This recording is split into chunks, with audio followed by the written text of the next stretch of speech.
Hi, everybody. I'm sorry if I look and sound a little rough. I've got a little bit of a cold, but I wanted to come on live and address a question that was in the group today from Maxine W. She wrote, "When I asked if my great-grandfather was my guardian angel, I awoke with a big fright to see a man in a black suit standing over me next to my bed. If this Is this who people call the Hat Man, even though he didn't have a hat?" So I know Maxine is in Australia, and I hope I can catch her before she goes off to bed. I forget what the time difference is. I think it's 15 hours.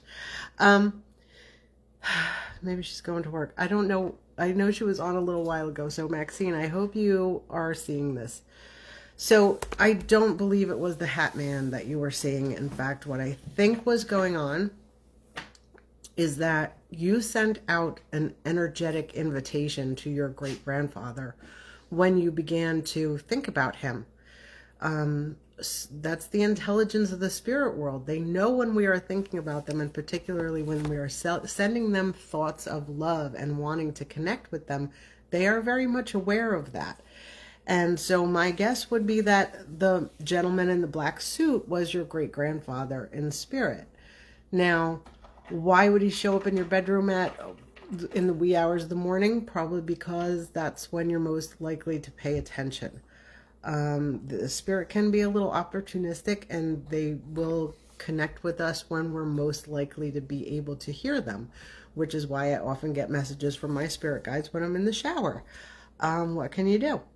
But I do teach boundaries. So, there is a way to connect with spirit and tell them when you are open and in what ways you are open for spirit communication, and how you would like your guides to work with you and how you would not like for them to work with you. For example, I do not allow spirits to come in and give me messages to give to people as a medium when I'm sleeping. I don't want people popping up in my bedroom with messages for their loved ones. I want to get a good night's sleep.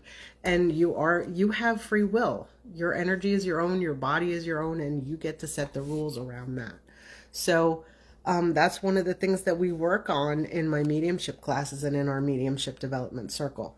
I also wanted to just spend a minute on the difference between a guardian angel, or angels in general, and your spirit guides and your loved ones in spirit. So, I know a lot of people like to refer to our loved ones on the other side as angels, that there's an angel watching over me, or she earned her wings, or she's my angel baby. And it's completely cool if you want to refer to your loved ones on the other side as angels. However, technically, angels are different from humans that are passed over.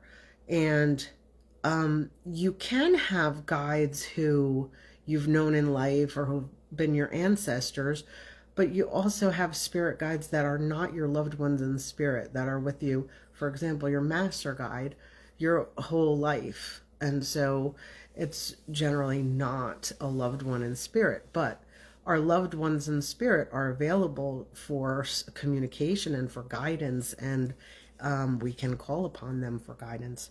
So, on the topic of angels, if you are feeling like you need some boundaries, energetic protection, one of the beings that you can call upon in that case is Archangel Michael, and I would recommend that you do a little reading about Archangel Michael and call upon him to surround your space in loving energy.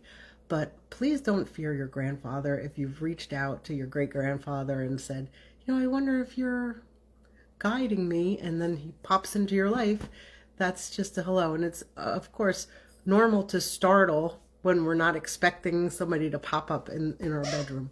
What you can do is let him know how you would like for him to communicate, and maybe ask for a different type of connection or a sign for validation, and I'm pretty sure you'll get it. I hope that answers your question, and if you'd like to work on solidifying that connection on your own terms, that's what we do in Mediumship 101 and in our Mediumship Development Circle. You're welcome to join us. Please message me if you'd like more information, and I'll talk to you guys soon.